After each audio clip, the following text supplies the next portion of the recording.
Ndabaramukije inshuti namwe bagenzi muko mukurikirana imbonesha kure yanyu ya BTV Burundi.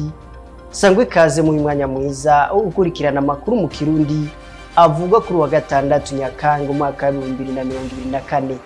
Jewe Hatangimana Patrick ngira ndabashikirize mu nkundire duhere ku ngingo nkuru ziyagize. Indwara y'amenyo ariyo benshi bita carie dentaire iyo itavuwe irashobora gutera cancer, mbere hari igihe ishobora no guhitana uyigwaye nkuko bisigurwa n'umuganga yanonosoye kuvura indwara z'amenyo. Nayo mu gisata c'ubuhinga harashizwe habona urubuga hwaniro Gasape Chat bw'umurundi w'umuhinga Gateka Perisax kumwe n'ayandi ni mukanya. Ndasubire kubaramutsa nongera ndabaha ikaze mu idonido ry'amakuru tugira duhere mu gisata c'amagara y'abantu. Indwara y'amenyo ariyo benshi bita carie dentaire mu gifaransa irashobora gutera cancer, mbere ikaba yoshobora no gutuma ihitana ubuzima bw'uwigwaye nkuko bisigurwa n'umuganga Yves Ingabire yanonosoye kuvura indwara z'amenyo. Ni nkuru mugenzi wacu Anirorine Kakunzi. Indwara y'amenyo iravugwa kandi igakira, ariko iyo uyirengagije irashobora kuguhitana.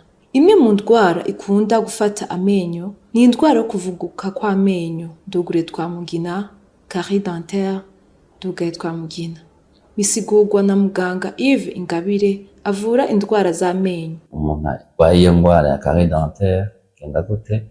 Hari uburyo bwo kubivura. Uburyo bwa mbere harimwo kurihoma, harimwo kugira ivyo bita devitalisation canke traitement canalaire, kuramwo ivyo bita nerf, iyo umuntu akarigumana bitamubabaza yavuyemwo nerf, ikaguma ari insensible bitamurya. Umuntu aho hari igitoboro umuntu akahoma, umuntu agasubira akarikoresha igice ryari iki gihe ryarwaye, hanyuma ntirivugwe, umuntu akagira nk'ivyo bintu vy'ama infection ashika kuri iyo stade. Ariko kandi hari n'igihe umuntu akugwa iryinyo kwa muganga hanyuma nabe surveiller ngo umuganga amukurikirana amubwire ibishobora kumushikira, akaguma ava amaraso yenda gapfa. Nizo kazi zibiri zishobora gutuma umuntu apfa kubera iryinyo. Muganga Yves Ingabire aratubwira ibimenyetso vya carie dentaire n'ivyokorwa kugira umuntu yikingira iyo ndwara. Kugira ngo ni nta infection mu kanwa turafise ama bacteria, ngabe igihe cose mu kanwa hagumye ivyo kurya, isukari n'ibindi vyose, ya ma bacteria araheza akagwira, akagira akasokreta ivyo bita endotoxine, atuma emaye ca gihimba c'iryinyo gikomeye gituma duhekenya amabuye, ntitubabare, tugira ntitubabare, gatinda gikoroha, ya ma bacteria agaca aboza ararya ryinyo akazamwo ikintu n'ikinogo. Urumva niyo carie dentaire. Rero kugira ngo ayamenyo aguma akomeye bisaba ko igihe cyose dufunguye eza tukibrosa tugakoramo bya bintu byose bituma za bacteria zigwira. Rero ni byiza ko umuntu wese araba ko colgate akoresha irimo iyo fluor biranditseko kenshi.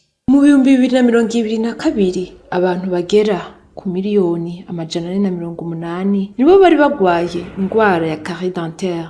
Mu biharuro vyakozwe n'ishirahamwe mpuzamakungu rijeje kwitaho amagara y'abantu mu Burundi, nayo 380 nibo bagwara cancer biturutse ku ndwara ya carie dentaire kw'isi yose uko umwaka utashe.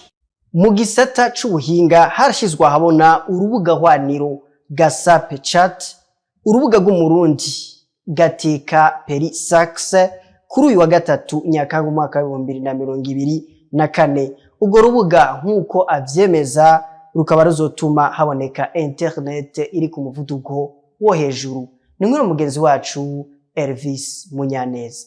Mu gihe hibonekeza umuvuduko wa internet udakwiye mu bice bimwe bimwe vyo mu gihugu, bigiye gutorerwa inyishu aho umuhinga w'umurundi Gateka Saxperi aherutse gushira habona urubuga hwaniro yise Gasape Chat. Abayikoresha bakazoshobora gukoresha internet ku muvuduko wa megabyte 23 ku isegonda. Ni application mu vyo izobaronsa vuba hazoba harimwo na ya internet abantu bose baguma babaza ngo igezehe nkuko abaza kuyugurura mu kanya muza kubibona.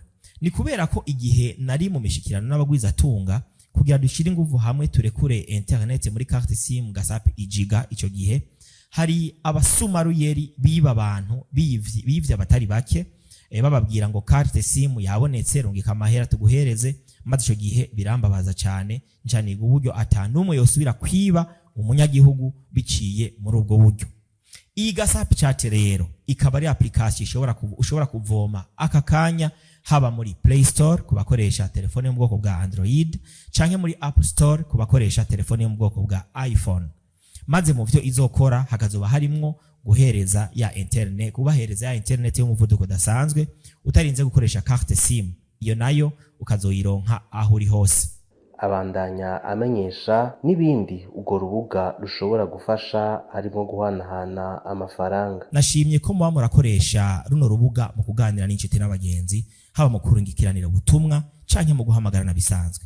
Hari n'ibindi mushobora gukoresha urubuga gasapi chat mu ntango, ndetse hampande yo kuronka internet vuba cyane hari n'ibindi bizoshirwa muri iyi application, harimwo ibijanye no kurungikirana amafaranga, gusaba ideni ryo gukoresha imigambi ridasubizwa, hamwe n'ibindi tuzuza turabamenyesha uko uwo mutandao uzoguma ushirwa ku gihe. Ivyo bishitse mu gihe abarundi bari bamenyereye gukoresha imbuga hwaniro z'abanyamahanga nka Facebook, WhatsApp, Telegram n'izindi. Cuti namwe bagenzi muriko murakurikirana ano makuru twabateguriye, reka tuyabandanyirize mu gisata c'ubudandaji, aho kuri uno munsi wari umunsi ugira kabiri wihayanishwa gurisha Salon Industriel ryatunganijwe n'ishirahamwe ry'amahinguriro mu Burundi AIB hariya kuri Hotel Source du Nil ku ncuro ya gatandatu. Iryo hanishwa gurisha rikaba rizorangira ku munsi w'ejo igenekerezo rya ndwi Nyakanga umwaka wa 2024. Reka mugenzi wacu Benoit Sindayigwanya yari yakubitiyeyo atubwire idonido ingene yasanze vyifashe. Akarusho ni kanini kubazana ibidandazwa vyabo mwihayanishwa gurisha kuko bica bimenyekana nkuko vyemezwa na bamwe mu baganiriye n'imbonesha kure BTV Burundi kuri uno wa gatandatu Nyakanga i Bujumbura.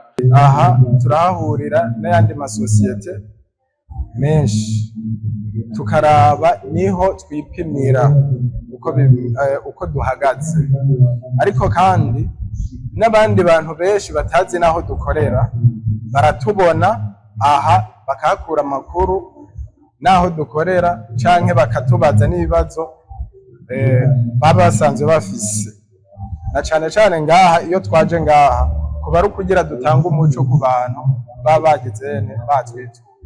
Twe turabibonamo inyungu nini cyane kubera yuko tuko turamenyekanisha ivyo dukora, tuko tumenyekanisha ishirahamwe ryacu n'ivyo twimbura. Mugabo ivyo twimbura tubishora mu gihugu cyose, harimo no ngaha mu gisagara ca Bujumbura.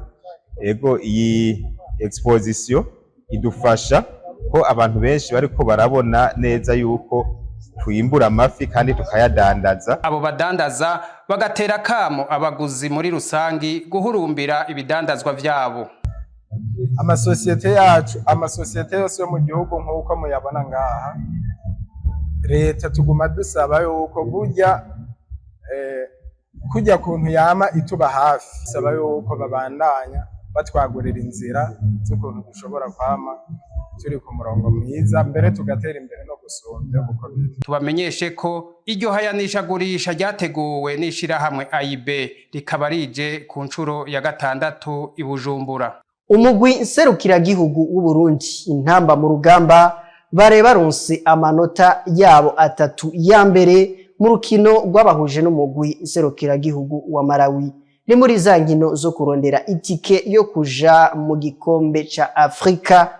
Kumwe n'andi makuru y'inkino avugwa hirya no hino, idonido na mugenzi wacu Jules Verne Nakimana. mu gutsirukira igihugu intamba mu rugamba bari batsinze urukino rwabo rwa mbere mu nkino zo kurondera itike yo kwitabira inkino za Afrika zizobera mu gihugu ca Maroc mu mwaka wa 2025 nyuma yo gutsinda igihugu ca Malawi bagisanze iwabo ibitsindo 3-2. Uburundi bukazokina urukino rugira kabiri n'igihugu ca Senegal kuri uyu wa 9 mu gihugu ca Malawi nyene. Tukiri mu mupira w'amaguru umugwi wa RRB Amasipiri waraye upfunguje abari bapfungiwe ivyaha bito bito muri zone Kamenge bari barabuze amahera yo kuriha bongera barihira abagwayi bagera kuri 5 bari bapfungiwe mu bitaro byitiriwe umwami Karede mu Kamenge amafaranga arenga miliyoni 5 uko bari barabuze ayo bariha. Bamwe mu bakuwe muri ivyo bitaro barashimira uwo mugwi washimye kuza kwifatikanya nabo ndetse bagahamagara n'indi migwi kuboneraho akarorero. Ndashimiye kuko dusohora kuko twari tumaze igihe kirekire cyane kuko twari tubariwe nabi cyane gose